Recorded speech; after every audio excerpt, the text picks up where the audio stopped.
Hello and welcome back to our course, Transport Systems, and my lectures on geometric design of major urban roads.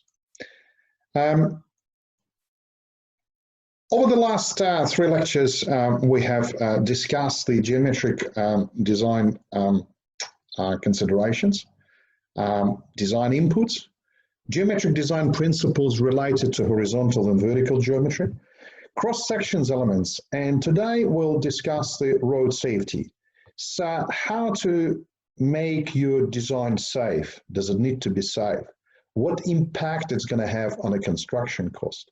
Under what circumstances you need to consider the various safety techniques? What's involved? And the most importantly, to provide you with the background information on the road safety that you can actually put it in practice. The standards and the guidelines that you can use for not just road design, but for the road safety are produced by Austroads. And one of the guidelines that I strongly recommend you to use as a notes for your tutorials or extending your knowledge based on my lectures should be a part number 3 that relates to geometric design of roads. There are overall 14 parts produced by Austroads. Some of them are related to road safety, and in any instances, the Austroads is a very good source of knowledge and information for road safety and geometric design of major urban roads. You can obtain this guideline by simply registering your interest on the Austroads website. Road safety. Many of you are drivers and many of you are road users. So you are familiar to what's shown on this slide is a road congestion and a heavy traffic flow during the peak time. So how to make road congestions avoidable and how to avoid road accidents. Everything starts from the road design and everything starts from people who are actually producing road design.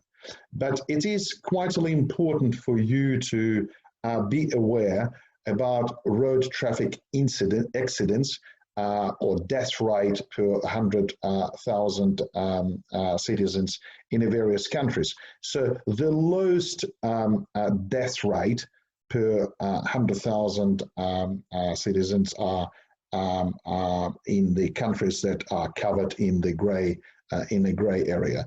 So in the figures, I thought I should share with you this little table that will probably show to you that Sweden is one of the, if not to say, is the most safe country in the world. In other words, the driver's behavior in the road conditions are favorable, and the number of accidents per 100,000 is 2.31, where in Australia we sit a little bit above that figure on 4.62, and the highest death rate is in Zimbabwe, 61.9 per 100,000.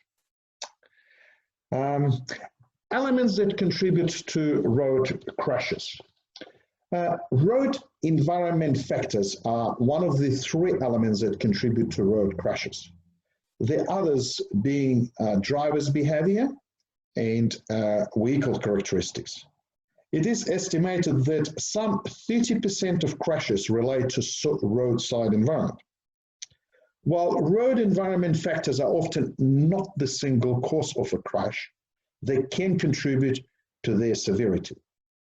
The consideration of road safety in design of major urban roads can help to break the link by limiting the extent that road environment plays in a crash occurrence.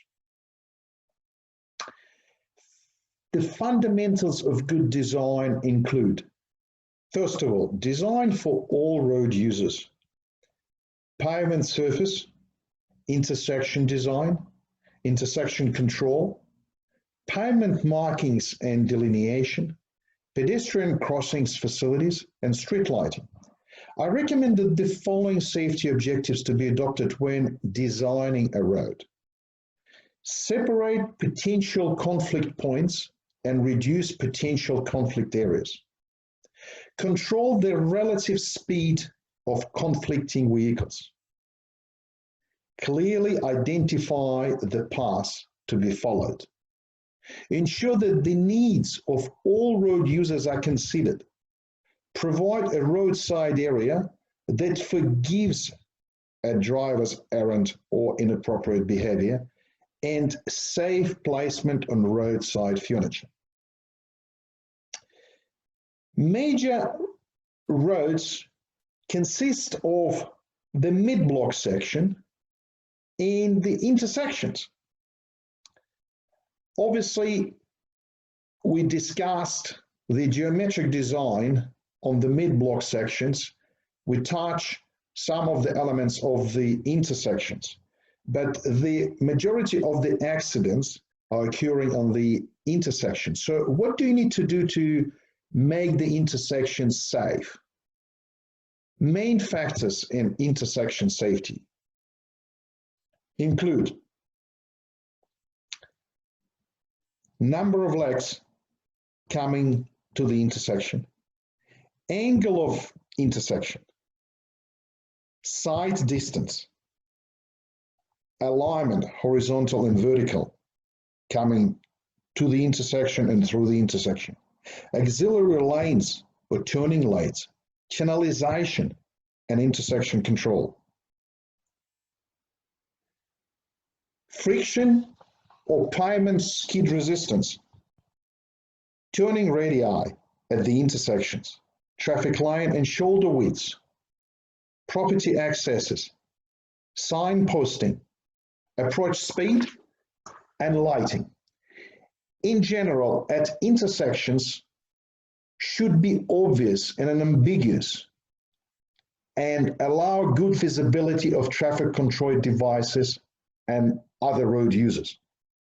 It is appropriate to increase intersection control with an increasing ratio between minor and major traffic flows. Capacity considerations should also govern the type of intersections control required. Mid-block on road safety should also be considered during the design phase. The factors that influence the mid-block safety include pavement surface, delineation, horizontal and vertical geometry, degree of access control, pedestrian activity, and vehicle speed. The following actions should be taken in designing for on-road safety. At intersections, you should define and minimize the number of conflict points. Separate conflicts in space and time. Give priority to major movements through alignments, delineation, and traffic control devices. Provide a clear indication of priority. Control the angle of conflict. Crossing streams of traffic should intersect at right angle, while merging traffic should intersect at small angles. Define vehicle paths. Provide adequate sights distance. Control approach speed through alignment in geometry. Provide for all road users and provide suitable lighting. For the mid-block sections, divide vehicle passes, especially where there are changes in geometry. Define on-road passes for all users. Provide for design for all road users. Provide suitable lighting. Provide appropriate access control for the function of the road. Minimize major changes in road geometry and minimize adverse crossfall. And provide a smooth road surface with an appropriate level of skid resistance. All these principles has been discussed with you during my lectures in relation to the geometric inputs of the major urban roads and other considerations that should be taken into account. I am putting emphasis that your knowledge of the fundamental principles in the design inputs and their dimensions and where you should use desirable and absolute maximum or figures, it's quite important, and it needs to be understood because it will have effect on the quality of your design and safety of your design. While we're talking about the safety, designers always facing one major design issue. That issue relates what we need to achieve, a safe design or a livable design. And I've shown on this slide the combination of a safe design and the livable design. You can see under the safe design, you can see the urban freeway, and under the livable design, you can see the either arterial roads or major local street. A safe design is one that eliminates systematic error while simultaneously reducing the consequences of random error. Even if people have accidents, even they make mistakes, even if they are looking out a window or they are drunk, we should have a second line of defense for these people. When I'm referring we, I'm talking about the transportation professionals. The sequence of events that leads to an accident, injury, can be broken by engineering countermeasures, even before there is a complete understanding of the chain of the accidents. What we must do is to operate the 90% or more of our surface streets, just as we do our freeways, converting the surface highways and street network to freeway road and roadside conditions. Highways built with a high design standard, but put the drivers in an environment which is fundamentally safer because it is more likely to compensate for the driver's errors than drivers will eventually make. So I'd like to share with you 3 fundamental principles of passive safety. Drivers, the principle number 1, drivers will make errors and mistakes and engage in behaviors that result in crashes and injuries. That's a fundamental principle number 1. Driver errors are random and unpreventable. We're all human. We're all making mistakes. We all can be driving and can be disrupted by the either phone calls or by flying bird. The third principle, the best strategy for addressing drivers' errors is to ensure that all roadways are forgiving. So such